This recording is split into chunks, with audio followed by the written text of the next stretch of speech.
dados agora, em nome de Jesus. Amém.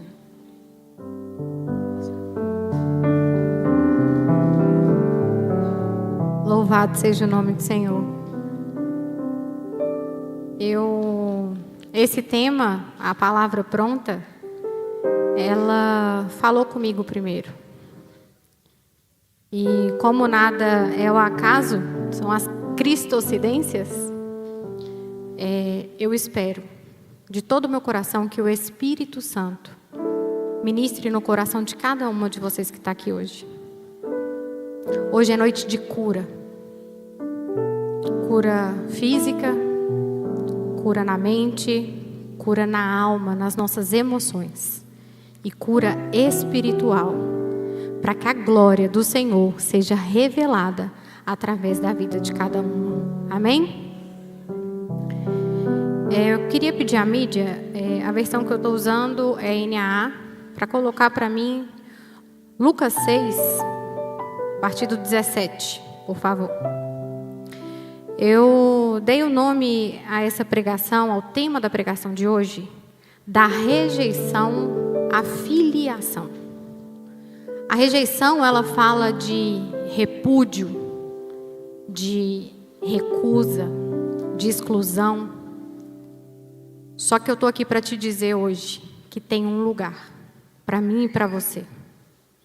Tem um lugar de filha amada de Deus.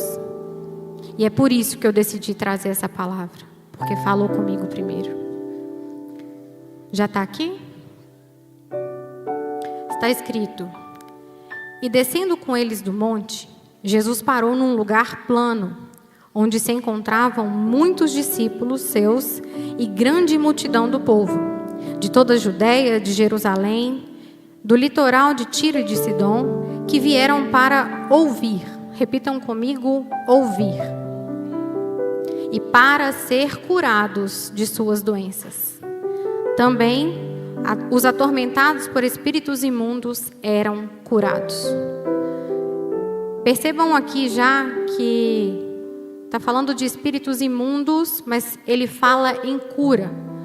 Porque existe uma palavra que chama sozo, que ela significa cura, salvação e libertação. E todos da multidão procuravam tocar em Jesus, porque dele saía poder e curava todos.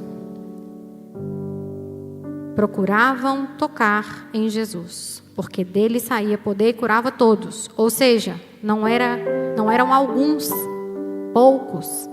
Ele está falando que todos os que tocassem em Jesus eram curados. Então hoje eu não vou apenas falar de um poder miraculoso de Jesus Cristo, mas eu vou falar de fé, de esperança e sobretudo de um lugar de filha. A imagem e semelhança de um pai maravilhoso. Coloca para mim, eu trouxe uma imagem. Romanos vai dizer que a fé vem pelo ouvir, e o ouvir pela palavra. E não é por acaso que Deus, Criador, faz o nosso ouvido semelhante a um feto. Não sei se alguém aqui já viu essa reflexão, mas o que eu quero te dizer hoje é que escolha o que você quer ouvir.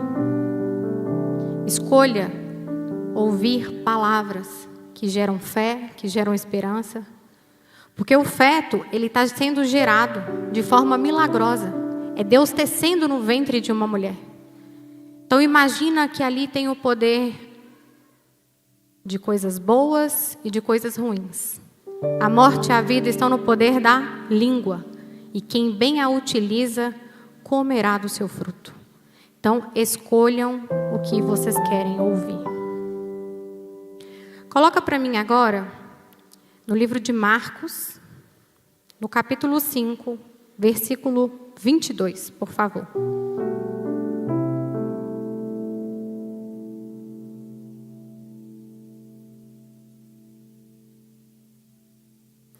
Está escrito: então chegou um dos chefes da sinagoga, chamado Jairo, e vendo-o, prostrou-se aos pés de Jesus. Repitam comigo, prostrou-se. Agora caminha para o versículo 33. Então a mulher, amedrontada e trêmula, ciente do que lhe havia acontecido, veio, prostrou-se diante de Jesus. Repitam novamente, prostrou-se diante de Jesus. E declarou-lhe toda a verdade. Então Jesus lhe disse: Filha, a sua fé salvou você. Vá em paz e fique livre deste mal. Esse livro, o Evangelho de Marcos, ele foi escrito aos romanos e ele traz Jesus numa figura de servo. E a gente vai ver ao longo de todo o Evangelho de Marcos que Jesus tem muita autoridade para exercer cada área em que ele vai atuar. E às vezes a gente se pergunta, mas como ele tem tanta autoridade numa figura de servo? Porque a Bíblia diz que maior é aquele que serve. E Jesus, no livro do servo, a gente vê esse coração servindo o tempo todo. No capítulo 1, Jesus, ele tem autoridade sobre os demônios. No capítulo 2, ele já tem autoridade para perdoar pecados. No capítulo 3, Jesus, ele tem autoridade sobre o sábado. No capítulo 4, ele tem autoridade sobre as forças da natureza. Ele dá uma ordem e o vento e o mar lhe obedecem.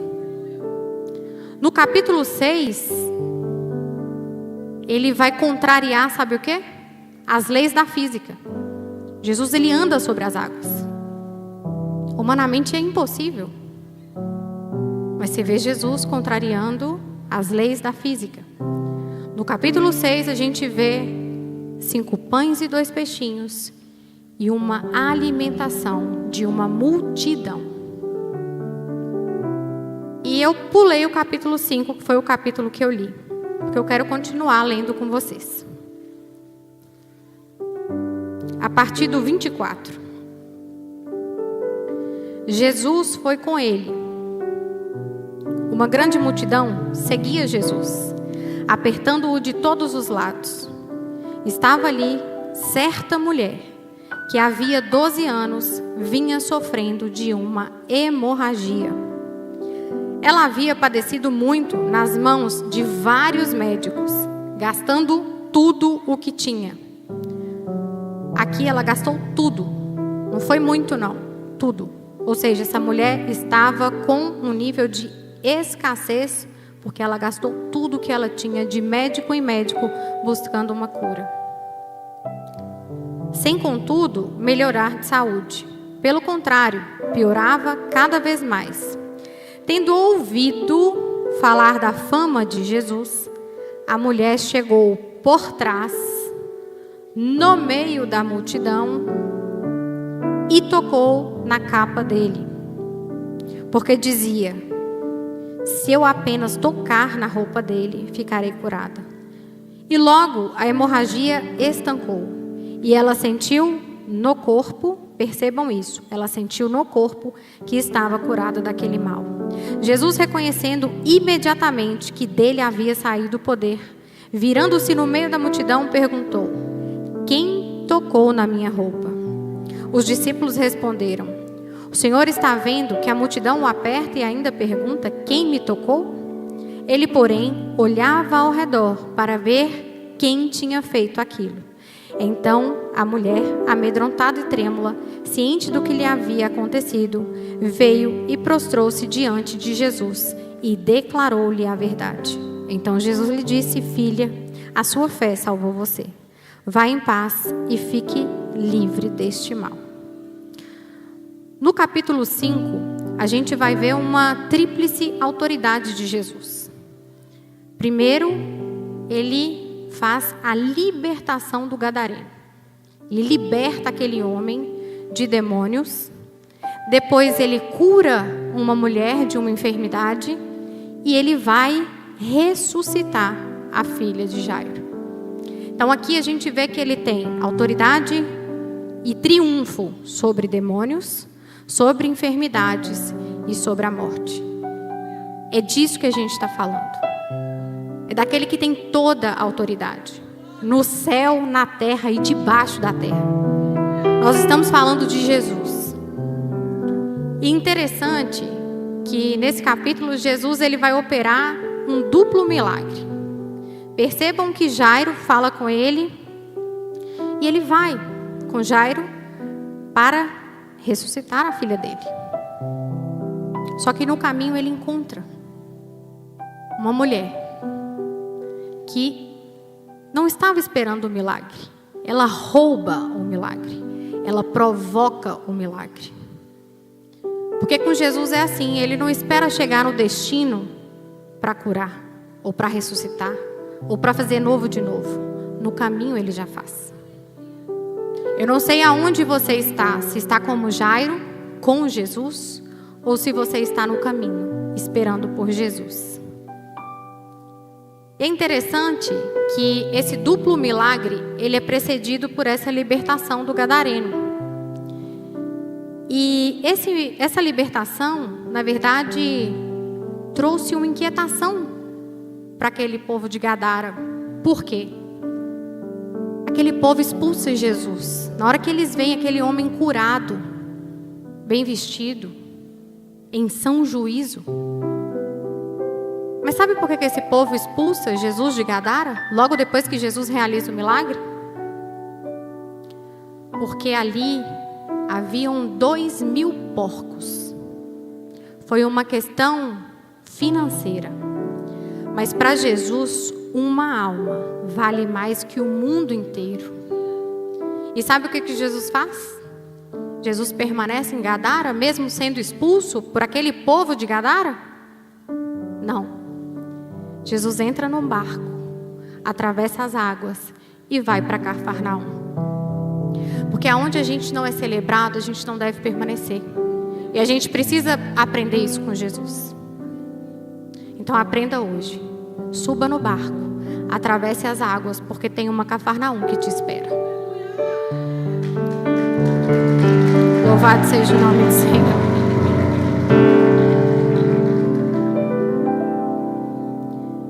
E Jesus então chega em Cafarnaum e é recebido por uma grande multidão. E 2 personagens são destacados nesse capítulo 5 de Marcos. E eu fui listando as diferenças entre eles. E eu quero que vocês prestem bastante atenção. Um era homem, o outro, certa mulher. Um era pai de uma menina de 12 anos. A outra tinha uma enfermidade há 12 anos que a impedia de ser mãe. Um tinha nome, Jairo. A outra, certa mulher. Um era rico, chefe da sinagoga. O outro era anônimo, uma mulher. Ela era pobre. Um estava são, o outro estava enfermo. Um veio buscar o milagre para alguém. A outra veio buscar o milagre para si. Um era o principal da sinagoga. O outro estava excluído da sinagoga. Um queria que Jesus tocasse sua filha. A outra só queria tocar em Jesus.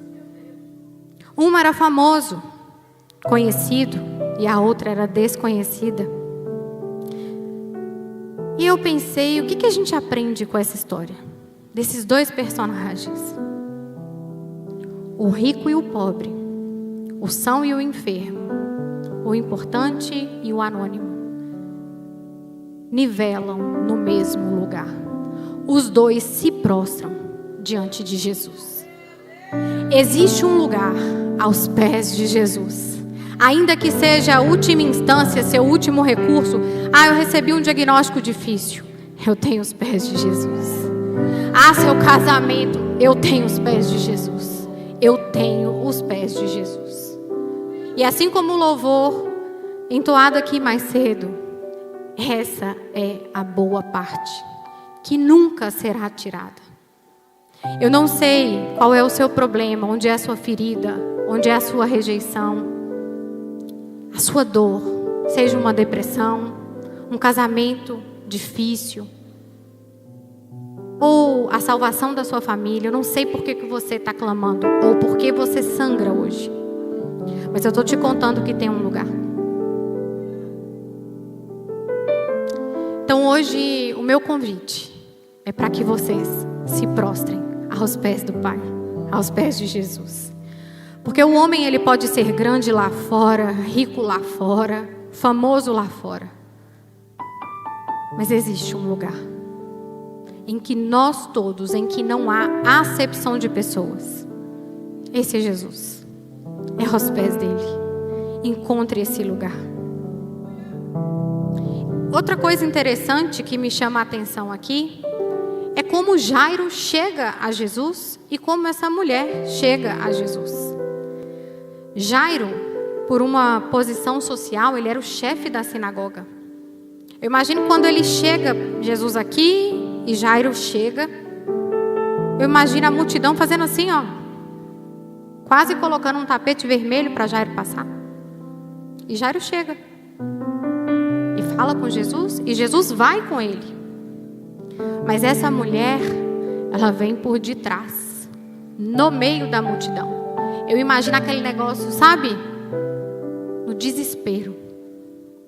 E ela se escondia porque aquela doença era uma doença constrangedora para a mulher naquela época.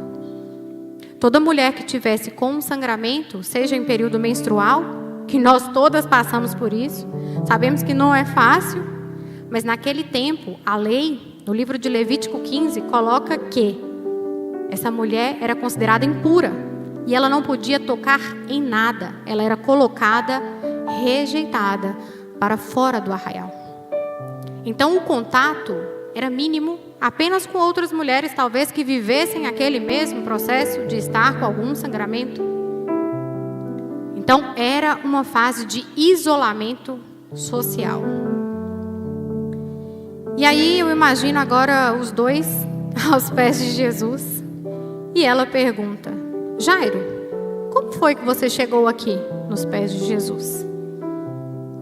Jairo, foi fácil. Eu cheguei e já encontrei Jesus. Ei, Jairo, e você? Como você chegou aqui? Sabe o que ela fala?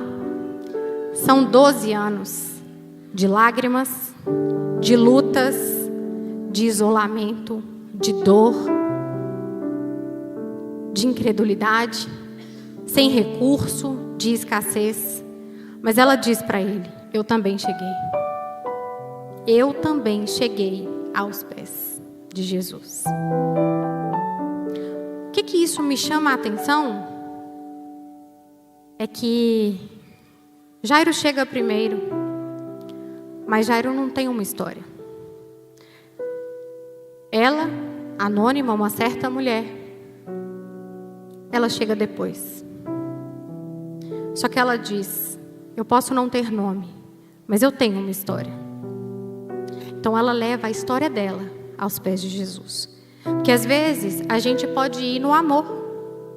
Eu conheço Jesus, eu tenho uma posição que me facilita, ou eu venho de um berço evangélico, mas às vezes a gente vai vir pela dor. Então, independente do motivo que você vem até os pés de Jesus, o que eu tenho para te dizer é: venha como você está. Com toda a sua bagagem, com toda a sua dor, com todas as suas feridas. E aí eu percebi outra coisa que me chamou a atenção. Jairo chega primeiro, mas Jairo é atendido por último. A mulher chega por último e é atendida primeiro. Sabe por quê? Porque a igreja, para Jesus, não é uma empresa, não é tempo de casa que conta. É muito mais parecido como um hospital. No hospital não é quanto tempo você está lá, é por critério de gravidade. Então Jesus para curar aquela mulher no meio do caminho, enquanto ele vai atender Jairo. Quantas vezes dentro da igreja, as pessoas que já caminham há tanto tempo com Jesus falam: mas eu tenho que ser consagrado primeiro, abençoado primeiro, reclamando de um tempo que não tem desfrute da vida abundante que Deus tem aqui. E às vezes alguém que chega com uma gravidade muito maior, que a gente acha que vai ser por último. Mas eu quero levar vocês para um cenário do hospital. Eu sou médica, radio-oncologista, eu cuido de pacientes oncológicos, pacientes que têm câncer. Imagina comigo que você está no pronto-socorro para ser atendido há já umas 4, 5 horas. Só que se chegar uma parada cardíaca, uma insuficiência respiratória ou uma hemorragia, eles passam na sua frente com 5 segundos. Não é por tempo de permanência, é por critério de gravidade. Nesse caso, Jairo, ele tinha uma urgência. Ele precisava de um resultado rápido, mas que não era fatal e carecia de um tempo. Mas a mulher do fluxo de sangue, ela tinha uma emergência. Aquilo podia estar trazendo, são 12 anos sangrando. Aquilo já podia estar acometendo ela de uma forma a ser fatal.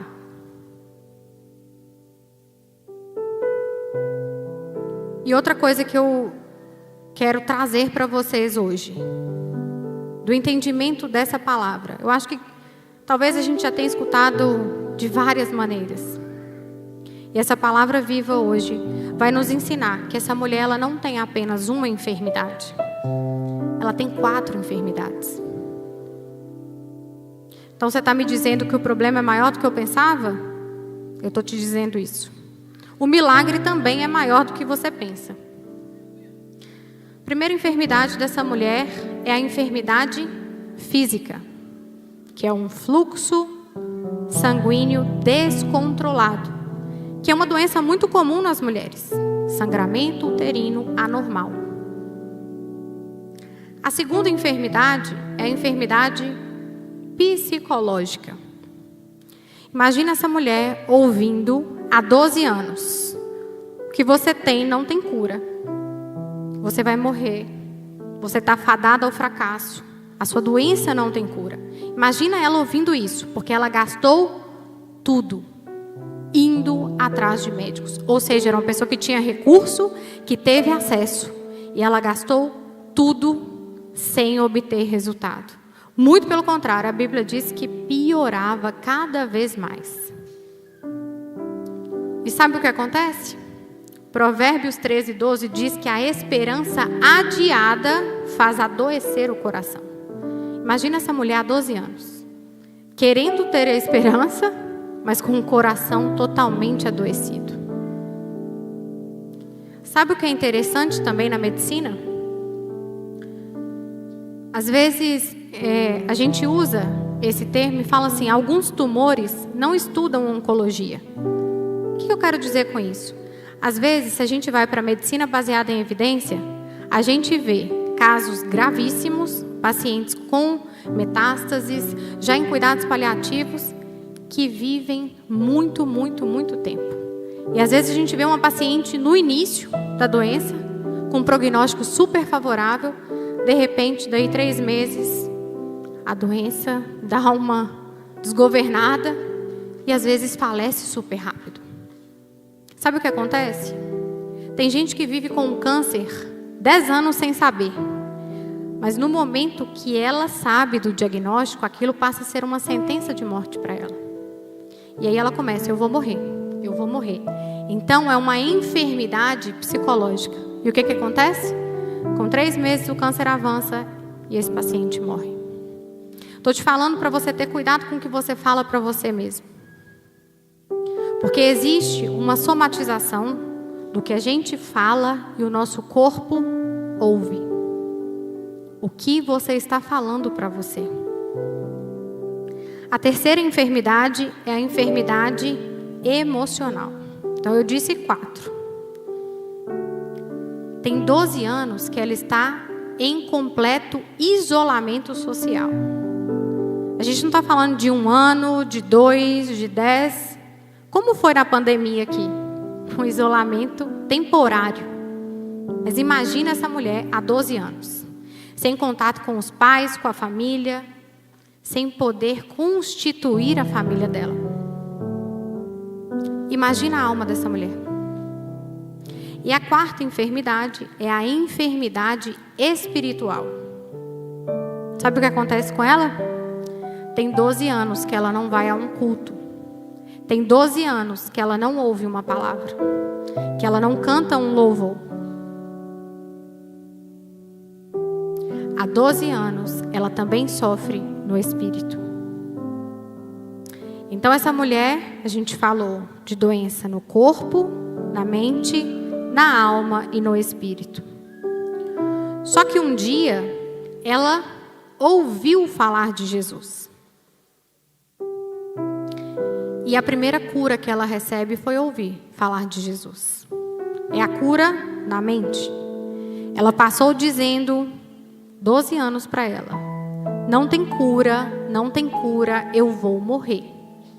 Imagina ela escutar isso. 12 anos. Aí ela ouviu falar de Jesus. Sabe o que ela começa a falar? Se eu tocar, se eu tocar, se eu tocar, se eu tocar, eu serei curada. Ela ouviu falar de Jesus. Interessante é que a Bíblia fala: assim como você imagina em sua alma, assim será. O que você está imaginando ao seu respeito, a sua vida? E sabe o que chama a atenção também? Não fala que ela disse, porque ela disse, fala de uma vez. Fala, ela dizia, porque para 12 anos ouvindo, não tem cura, você vai morrer, não tem cura. Ela começa dizendo para ela mesma: se eu tocar, se eu tocar. Então ela começa a receber a cura na mente. Então comecem a falar. A sua cura, o seu milagre começa na mente. Então comece a pensar no seu milagre. E ela pensou tanto. Sabe o que acontece? A Bíblia diz que a hemorragia estancou, cessou. Só que ali, ela não foi curada. Ali foi um placebo. Quem já ouviu falar em placebo? Placebo é comprovado pela ciência como um tratamento, uma medicação oferecida a uma pessoa que está doente e você fala para ela: toma esse remédio que você vai ficar bom. E essa pessoa fica boa. Só que não tem nada, às vezes pode ser água ou remédio. Mas o fato de saber que ali pode ter uma cura é capaz de você acessar a cura através do placebo. Então, ela pensou tanto, ela ministrou tanto para ela, que a hemorragia estancou. Só que a gente não sabe se amanhã ela poderia sangrar de novo. Por isso que eu estou falando, ela ainda não tinha sido curada. Então, a Bíblia diz que ela não foi curada, somente que o sangramento estancou. E é aí que Jesus para. Sabe por quê? Porque Jesus não faz nada pela metade. Ou Jesus te cura por completo, ou Jesus não cura. Ou o milagre é completo, a libertação é completa, a transformação é completa.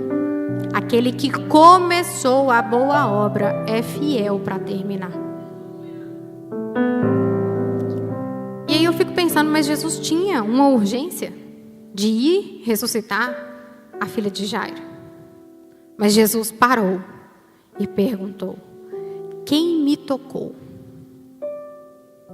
E eu vou te dar os 4 motivos pelos quais Jesus parou naquela provocação daquele milagre. O primeiro é que Jesus parou para completar a cura. Eu falei que ela tinha 4 enfermidades e ela só tinha recebido a cura da mente, a cura da enfermidade psicológica. Segundo, Jesus parou para mostrar para ela que não é a roupa que cura, não é o manto, não é o lenço, não é a água do Jordão, não é a pedra ungida. O que cura é a palavra. Ela não foi curada quando tocou na roupa. Ela foi curada quando Jesus disse: vá em paz e fique livre deste mal. Vá em paz e seja curada. É pela palavra. Então o que eu quero te dizer hoje é: tome posse da palavra, do verbo vivo para a sua vida. Às vezes as pessoas ficam querendo perguntar, né? Qual é o seu ministério? Qual é o seu chamado? Aí uns falam: meu chamado é libertação. Meu chamado é cura. Ah, então hoje você ora por libertação, amanhã você ora por cura.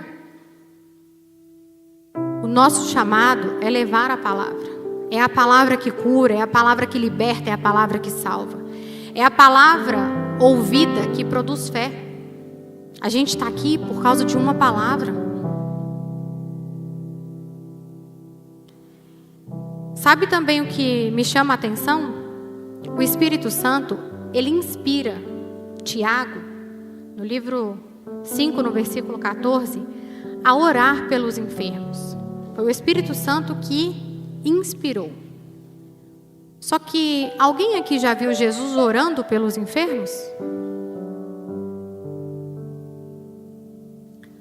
Sabe por quê? Porque Jesus cura pela fala, pela palavra.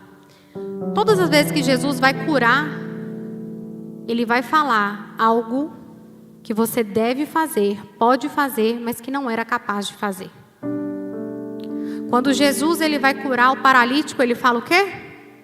Levanta. Quando Jesus vai curar o cego, Ele fala o quê? Veja. Quando Ele vai curar o surdo, ouça. Quando Ele vai chamar Lázaro, Ele fala o quê? Lázaro, sai para fora. É a palavra, é declarando a palavra. Hoje eu estou te ensinando a acessar a cura que você precisa. O terceiro motivo pelo qual Jesus parou foi para tirar aquela mulher do anonimato. Se Jesus não para, seria como a gente leu em Lucas 6. Porque dele saía poder e curava todos.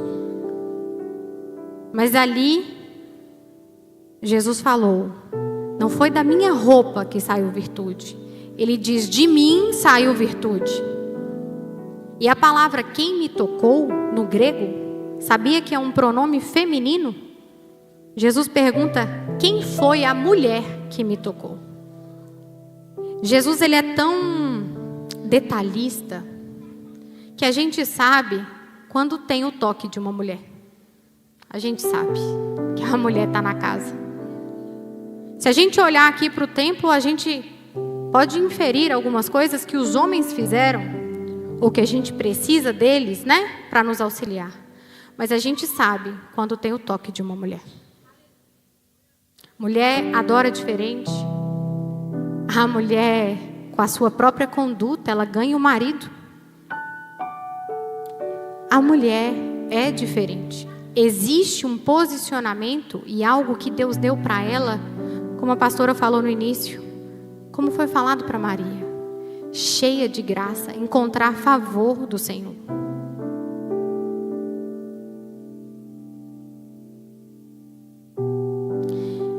E aí Jesus pergunta: qual foi a mulher que me tocou?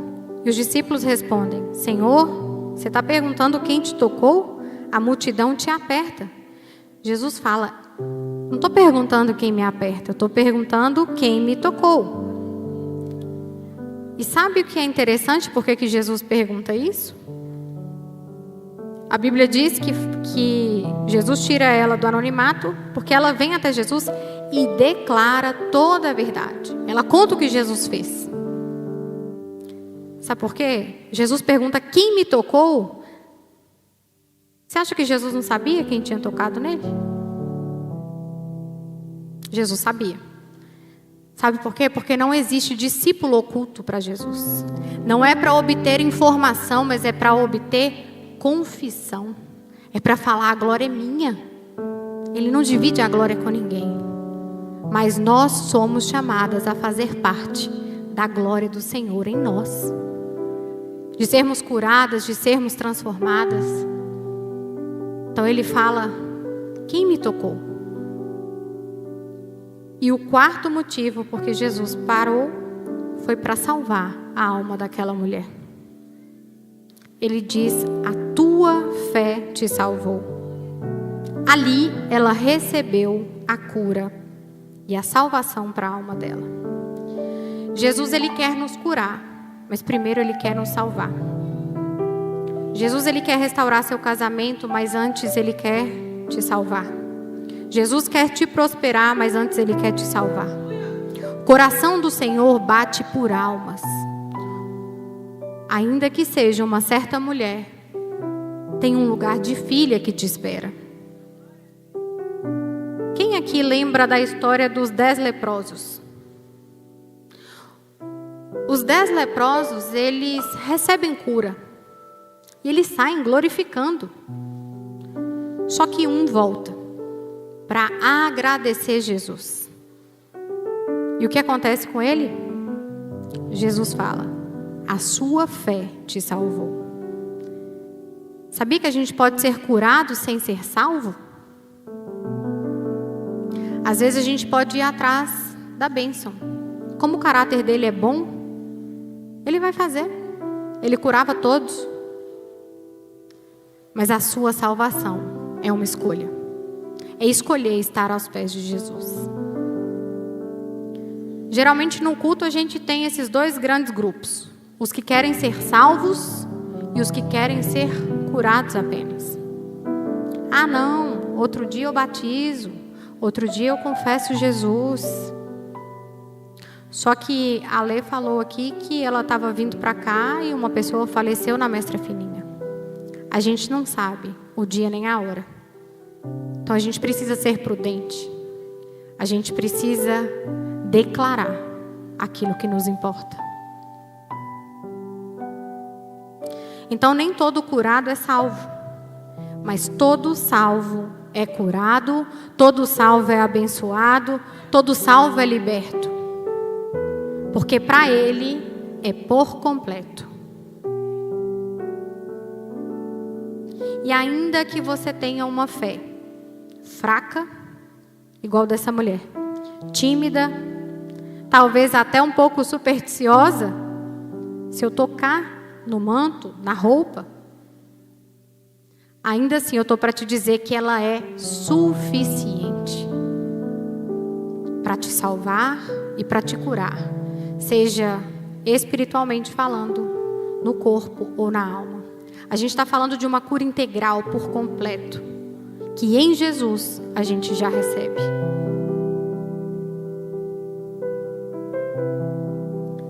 E aí ele vira para ela e fala: filha, imagina o que é viver 12 anos sem contato com a família, como uma estranha para a família. Mas Jesus vira para ela e fala: filha. Ali ela recebeu a cura para a alma dela. De toda a rejeição, de todo abandono, ele disse: filha, tem um lugar. E eu vou estar contigo todos os dias, até a consumação dos séculos. Isso é uma promessa para os filhos. Então, para a multidão era a certa mulher, para Lucas era a certa mulher, para Marcos a certa mulher, para Mateus a certa mulher. Mas para Jesus ela era filha. Louvado seja o nome do Senhor. E Jesus está aqui essa noite para curar as nossas feridas, os nossos corações, para trazer um bálsamo, um azeite, um vinho novo, a alegria. Não sei qual é a cura que você veio buscar hoje, mas eu estou te falando que tem cura disponível na casa, no nome de Jesus. E para terminar a cura daquela mulher, ele fala: vá em paz. O vá em paz cura o espírito dela. Imagina essa mulher 12 anos opressa por setas, por demônios, por uma enfermidade, e ele fala: vá em paz. A paz que excede todo o entendimento é o que guarda a nossa mente e o nosso coração. Ali Jesus curou o espírito dela. Então Jesus curou a mente, a alma, o espírito, e estava faltando o corpo. E por que Jesus deixou o corpo por último? Porque na composição da tríade, corpo, alma e espírito, o corpo é pó e para o pó voltará. É a composição que menos importa. Mas ele fala: fique livre deste mal, seja curada. Então nunca mais você vai sofrer desse mal. Nunca mais você vai sofrer desse mal. Jesus, quando faz, ele faz por completo. E antes de encerrar o que eu tenho para falar, vamos lá ressuscitar a filha de Jairo. Amém? Então, só para contextualizar, alguns na casa de Jairo, eles já falavam assim: a sua filha morreu. E Jesus fala para ele: não tenha medo, apenas creia. Quando você receber uma notícia ruim, declare isso sobre a sua vida. Não tenha medo, creia somente. E Jesus, ele chega na casa de Jairo e ele encontra as carpideiras, as pranteadoras, que estão chorando de forma inconsolável a morte da filha de Jairo. E aí Jesus fala: a menina não está morta, ela apenas dorme. E o que elas começam a fazer? Elas começam a rir. Aí você fala: mas está chorando e está rindo? Por quê? Sabe por quê? Porque o choro é falso. E quando o choro é falso, a adoração é falsa, o seu coração é falso diante de Jesus, até o próprio Jesus fala: pode sair. Eu quero Pedro, Tiago e João. Ainda que o seu círculo de amizade seja pequeno, escolha estar perto dos verdadeiros. Por que Jesus fala: os verdadeiros adoradores que me adoram em espírito e em verdade? Porque ele não aceita o choro falso. E aí, Talita cumi, menina levanta. E nós como pais, eu imagino a gente falando: Talita cumi, vamos tomar café, vamos para a escola, vamos arrumar o cabelo. Então Jairo falava: Talita cumi. A esposa dele provavelmente falava: Talita cumi, levanta. Aí chega Jesus e diz: Talita cumi. Ali não é de qualquer forma. É o próprio Jesus falando: eu te mando, menina, levanta. Eu te mando. Sabe por quê? Porque quando Jesus ordena: eu te mando, enfermidade tem que bater em retirada. Morte tem que bater em retirada. É pela palavra. Então, a gente vê o próprio Jesus dando o comando pela palavra. E quando a menina levanta, Jesus fala: dá de comer a ela. Sabe por quê? E eu encerro aqui. Quem faz o milagre é Jesus, mas quem alimenta o milagre é você.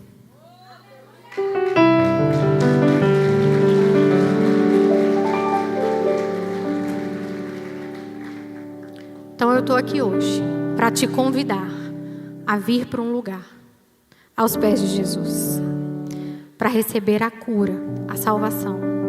Não sei o que você está precisando, o que você está buscando do Senhor hoje. Eu queria chamar a pastora para fazer esse momento de oração, porque eu tenho certeza que tem cura disponível nessa casa hoje. Tem uma unção de cura, cura de doenças emocionais, de rejeição, de ansiedade, de depressão, cura física e cura espiritual. Eu quero chamar as corajosas que tocaram Jesus essa noite. Amém? Que vocês venham aos pés de Jesus